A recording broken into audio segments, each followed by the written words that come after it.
CHOMP by Russ, the latest EP by hip hop's most hated artist that I definitely wasn't expecting anytime soon. Regardless of how you think about Russ, you can't deny the fact that the man has been on a fucking roll this whole year. He has been providing his fans with really good, back to back singles, ever since the whole quarantine happened earlier this year. He's just been grinding to just keep his fans just, sort of like occupied and distracted from all the shit going on in the world. So he has been on a fucking grind, he's just really been releasing just new shit just over and over again this whole year. Now, I'll be the first to say that I don't personally mind, Russ's music. I think he does make some pretty decent music, considering that he has been self-producing his own shit since he first started out back in SoundCloud, I believe. Yeah, he is a piece of shit human being in person. I've talked about that many, many times in my videos. I do think that it's unfortunate that Russ does have a pretty shitty personality, and it's the reason why a lot of people tend to hate on the man. It's not even because he makes trash music, it's because he just really is a pretty like bad person in real life sometimes, and people just don't want to be associated with that. But to be fair, you guys, regardless of how you think about Russ, yeah, he may, like have this like awful personality in person, unfortunately, but I don't think that should really like determine, whether you do like his music or not, because his music is actually pretty dope. Whether you like it or not, Russ is a pretty like good, musical genius that we have right now in modern day times. And sometimes the musical geniuses and just any other creative genius in any like platform that they have, sometimes they have to be a bit harsh and have to be like a bit of an asshole sometimes, so they can have so their art can like be created perfectly. They always want their craft to be perfect. They sometimes they just have to have a pretty shitty personality, and that's just how it is sometimes. But I'm gonna be honest, after hearing Shake the Snow Globe earlier this year, it's his third studio album, I believe. It came out back in January. It was actually like, I think it was the fourth or fifth album that I talked about this year, the fifth new album that came out that I talked about this year. And after hearing that album, it actually did, set the bar high for me when it comes to Russ's music, because that album turned out to be probably the best shit I have heard from him so far. I'm gonna be honest, I am not that big of a Russ fan. I've never really heard like any of the other past projects he's done. I think the first time I got into him, I was actually a senior in high school. It was 2017. His name was just blowing up. It was just all over the place. That was when There Really Is a Wolf first came out. That's his official debut studio album, I believe. And I just like remember just everyone in my school just like going crazy over this guy. And I was like, I'm gonna give it a try. And when I heard it, it's not that I thought it was bad. I just thought that maybe there is something more he could do for me to like be properly impressed, because I do think he is a pretty dope lyricist, and I do like his production skills, but I just felt like it needed something more. And then I think maybe a year later, that's when the Zoo album came out, his second studio album. And again, like I thought it was a bit better than the last album, but at the same time I still felt that maybe there is something more that he could like do to really catch my attention. I just didn't feel that his true potential was really shown in both of those projects. And I gotta say, with this EP and Shake the Snow Globe combined, I do believe that this album in particular and a little bit of Shake the Snow Globe has finally shown the true potential that Russ has to be a fucking musical monster throughout the whole industry. I've noticed that, at least with the albums that I've heard by Russ so far, I've realized that he kind of has been doing, the same like style and just, the same like traditional thing that he has been doing for a while since he started out. And I felt that it was finally nice to see him go outside of his comfort zone in this album, because I feel that he finally like gave us something new when it comes to a Russ album. I definitely was not expecting what I heard here. Now, I'm not trying to say that it's a bad thing that Russ did stick to the same style for a very long time now, because to be honest, it seems that it has been working out for him. This man is the prime example, in my opinion, one of the prime examples, at least, of what a good independent artist looks like. You know, he didn't have any help from a label. You know, he has been a one-man show for a very long time. You know, he definitely has, you know, pulled his way, and he definitely has shown the entire world why he is a force to be reckoned with in the music industry. And as as I can see so far, it seems that his like really like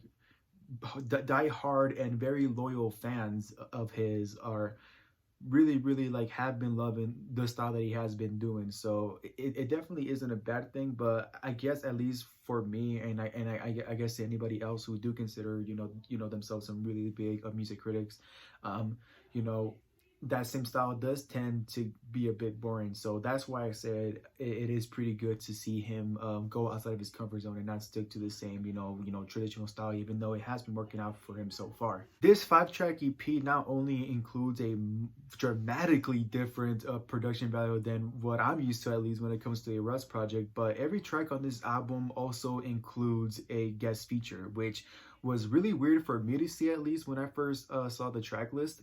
Because it seems that for a while now, ever since he started out, it seems that Russ has been a lone wolf for a very long time now. He always had, like little to nothing, features on a lot of albums that he made. And even if he did had features, it seemed that he only like works with the same artist.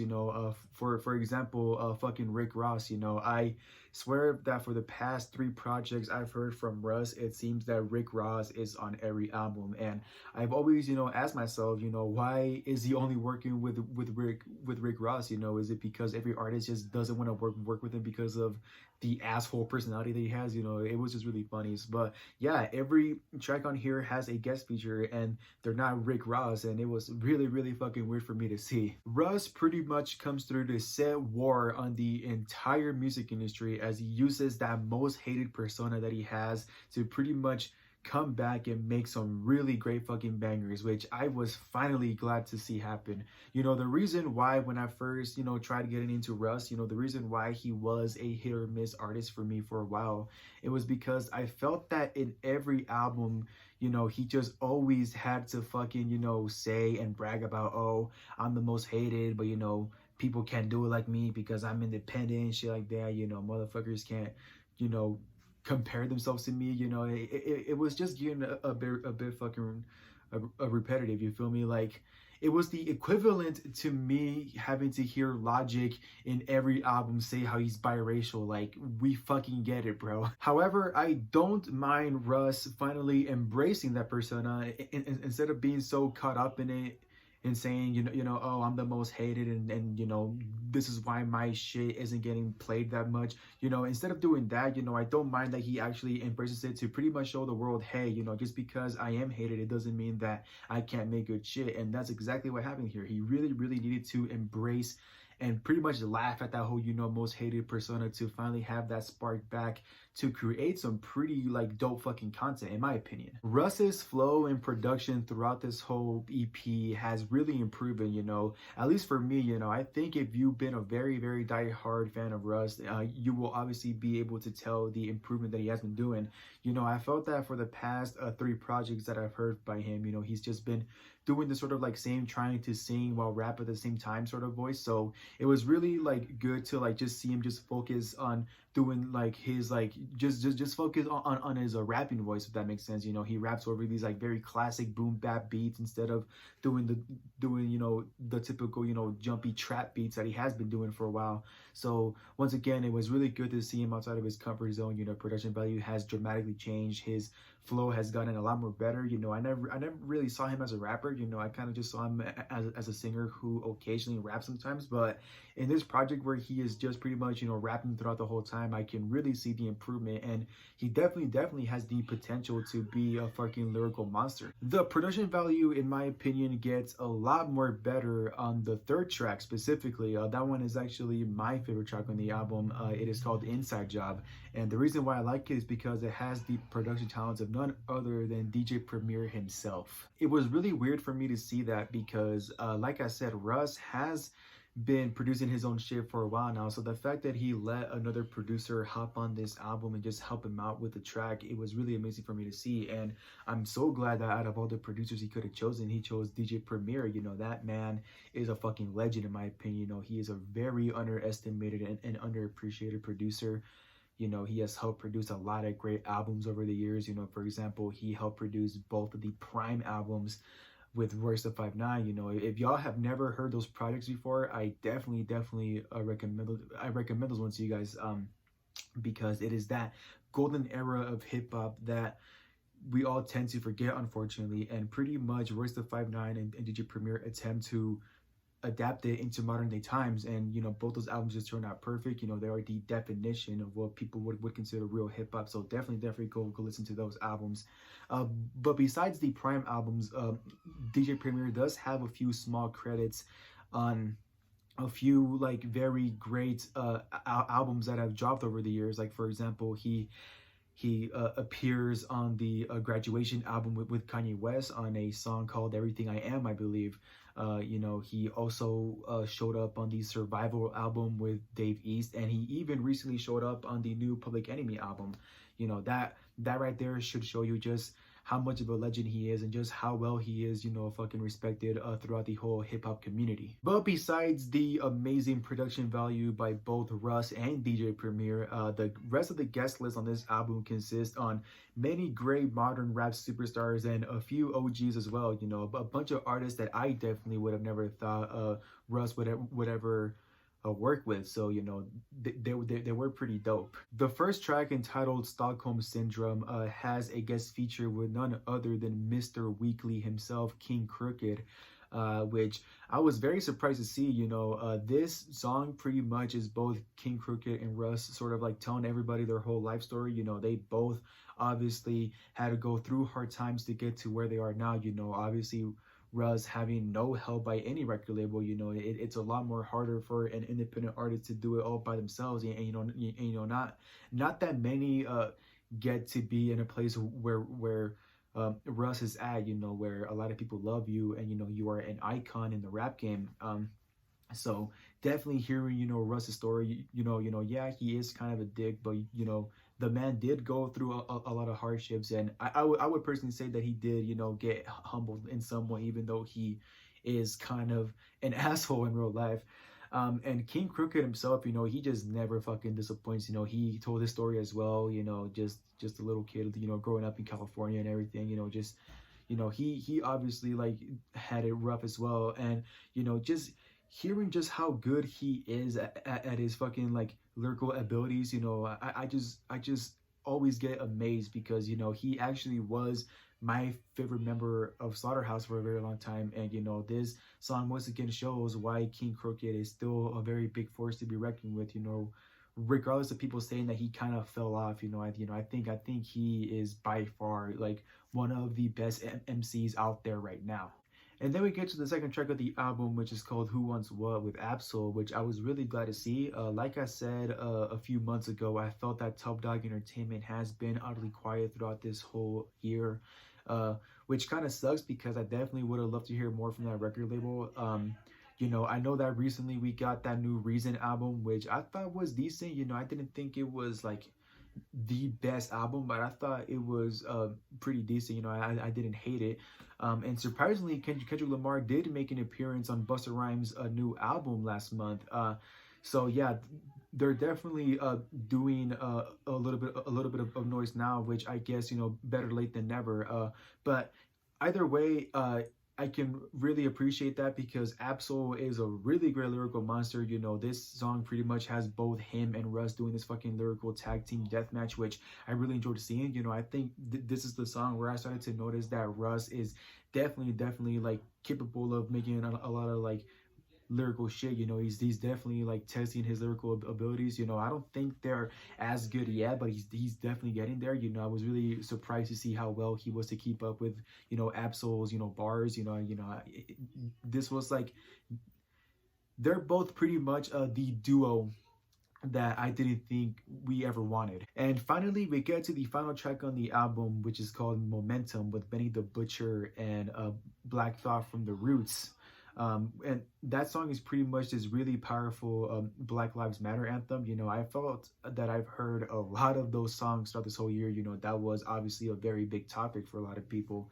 And honestly, this song is probably one of the three songs that I actually truly like enjoyed and I felt was very necessary. So I definitely really enjoyed the song. And obviously I loved Benny the Butcher on this album. You know, he definitely has been killing it. You know, he has featured on a lot of great albums throughout this whole year. You know, he definitely has been like my most favorite guest feature that I've heard this whole year. You know, he did show up on Russ's new album earlier this year in January, and you know, he's just really been like proving himself and just really putting, you know, Griselda on the map. You know, he really has been, you know, getting a lot of people's attention and getting a lot of people's respect. You know, obviously no disrespect to a Black Thought, because he was pretty great on this album, on this song too. But I just personally would feel like a dumbass if I did not like give Benny the kudos he deserves, because he definitely has been proving himself, and you know, this song right here just shows it. There was only one track on this album I didn't like, and that was unfortunately the song entitled Line 'Em Up with Busta Rhymes, which I know is kind of weird of me to say, considering that I spent the whole video last month talking nothing but good things about this man after he dropped his new album, and now I don't like this song with him on it. And you know, let me just say that I know that this song in particular was a very popular one, and if you do like it, then good for you. You know, I am glad that you did like it. It's just, for me, unfortunately, I felt that it wasn't as good as it could have been. You know, in my opinion, this was one of the weakest verses by Busta Rhymes that I've heard so far. So, you know, that's just me. You know, I think it's the fact that both Russ and Busta Rhymes are very different artists, and they just really didn't work out. You know, they obviously wanted to do this like very like weird like combination, and you know, I just unfortunately didn't really enjoy it. But besides that one track with Busta Rhymes, I actually enjoyed the entire EP. You know, this EP is pretty dope and really well done, you know, considering that it's only 5 tracks long. You know, I definitely recommend this album to each and every one of you. You know, I personally like don't usually take my time to listen to very short projects like this, because you know, even though they will be good like in the heat of the moment, you know, I will enjoy it in the heat of the moment. I just feel that, you know, later on they will be unforgettable, because you know, it was super short, and I just don't think I can really like form a good opinion on it. But honestly, this project is really worth hearing. You know, even if you're not a Russ fan, I think it is worth hearing. You know, I think you will truly enjoy this album. Well, look who decided to show up. Anyways, thank you all so much for watching. I hope you guys enjoyed my review. This album was requested by the homie Dev from Instagram. He follows you on there, I believe. He does. I follow him too. Go ahead and follow him on Instagram down below. He has some pretty dope content when it comes to music, at least, and he does some pretty dope edits as well. Thank you for requesting the album, broski. I really appreciate it, considering that, you know, prior to this request, not that many like new projects have really caught my eye, so I really do appreciate you giving me something new to listen to. So yeah, what else do y'all want me to talk about next? Let me know in the comment section down below. It could be from any artist, any genre, and from any era. You know, I don't care. I will hear it and I will give my opinion on it, and hopefully it is as nice as I was on this project. And with that being said, don't forget to like, subscribe, click that button down below, all that good stuff, and don't forget to stay happy. Okay, the last thing that my ego needs is rapping on a primo beat. I'm trying to POP and reach the TOP, you bitch. That was Velvet Days, now I'm a don like EOT, you bitch. And to my skeptics, I sing fuck you.